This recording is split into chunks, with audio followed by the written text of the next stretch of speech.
Bismillahirrahmanirrahim. Assalamualaikum warahmatullahi wabarakatuh. Syukur alhamdulillah kita bisa berjumpa lagi di channel ini. Salawat dan salam selalu dan tetap tercurahkan kepada junjungan kita Nabi besar Muhammad sallallahu alaihi wasallam. Allahumma shalli ala sayyidina Muhammad wa ala ali sayyidina Muhammad.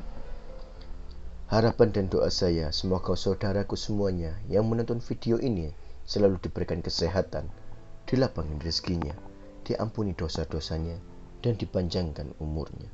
Amin ya rabbal alamin. Sahabat beriman yang dirahmati Allah, neraka diciptakan bagi mereka yang tidak patuh terhadap perintah Allah Subhanahu wa taala dan selalu melakukan perbuatan maksiat. Di dalam neraka, para pendosa akan disiksa dengan api neraka yang sangat panas. Semua perbuatan buruk mereka selama di dunia akan mendapatkan balasannya di neraka. Setiap orang yang beriman pasti mendambakan untuk bisa masuk surga. Namun celaka atau tidaknya kita di akhirat kelak tergantung dari amal perbuatan kita selama hidup di dunia. Rasulullah Shallallahu Alaihi Wasallam pernah bersabda, ada beberapa golongan manusia yang haram disentuh oleh api neraka. Sebagaimana hadis dari Abdullah bin Mas'ud radhiyallahu anhu, Rasulullah sallallahu alaihi wasallam bersabda, maukah kalian aku tunjukkan orang yang haram baginya tersentuh api neraka? Sahabat berkata, mau wahai Rasulullah. Beliau menjawab, orang yang hayyin, layyin, qarib dan sa'al. Hadis riwayat At-Tirmidzi dari Ibnu Hibban. Sahabat beriman yang dirahmati Allah, berikut ini poin-poin penjelasan dari hadis tersebut. Yang pertama adalah hayyin. Hayyin adalah orang yang tidak mudah memaki, tidak mudah melaknat, dan tidak mudah marah dan jiwanya selalu teduh. Orang hayyin selalu memiliki ketenangan dan keteduhan baik secara lahir maupun batin. Orang ini juga tidak mudah marah dan penuh pertimbangan. Semua golongan manusia yang hayyin punya sifat tenang dan berwibawa. Mereka tidak labil atau tidak mudah tersulut emosinya disebabkan oleh kedalaman ilmu agamanya.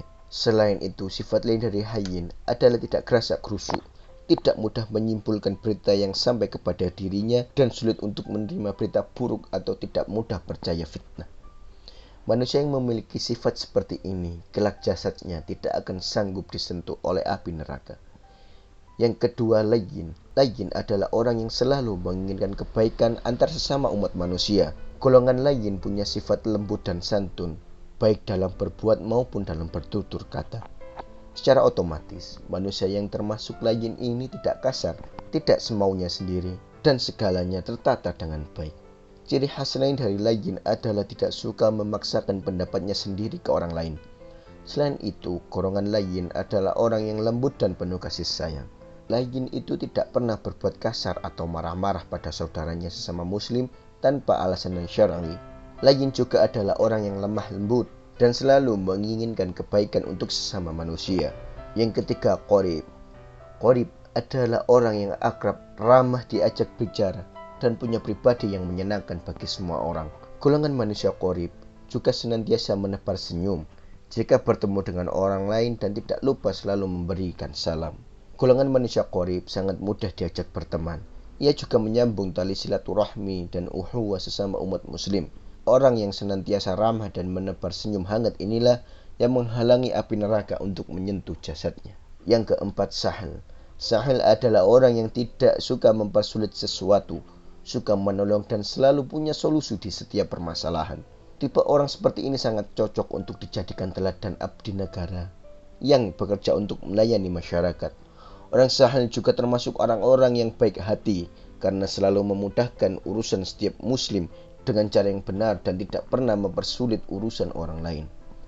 Golongan ini juga tidak suka berbelit-belit sehingga tidak membuat orang lain menghindar ketika bertemu dengannya. Perilaku sahil yang selalu penuh pengabdian bisa dijadikan contoh bahwa tidak semestinya kita acuh dengan urusan orang lain. Tidak ada salahnya untuk selalu membantu orang lain selama urusan yang ditangani tidak merugikan orang lain dan melanggar syar'i. Keempat, golongan manusia yang haram disentuh api neraka itu bisa dijadikan contoh bahwa rahmat Allah sangat besar sehingga memungkinkan orang-orang dengan sifat tersebut bisa terhindar dari api neraka yang panas. Jika kita merasa kesulitan untuk mencontoh keempat, Setidaknya contohlah salah satu dari 4 golongan manusia ini dan tetap istiqomah di jalan Allah Subhanahu wa taala. Sahabat beriman yang dirahmati Allah Subhanahu wa taala. Itulah golongan manusia yang haram tersentuh api neraka. Namun pada intinya, orang yang haram tersentuh api neraka adalah mereka yang selalu menjaga hubungan baik dengan Allah, hablu minallah, dan hubungan baik dengan manusia, hablu minan nas. Semoga kita semuanya termasuk orang yang haram disentuh oleh api neraka. Amin ya rabbal alamin. Wallahu a'lam bishawab. Demikian yang bisa saya bagikan. Semoga bermanfaat untuk kita semua. Assalamualaikum warahmatullahi wabarakatuh.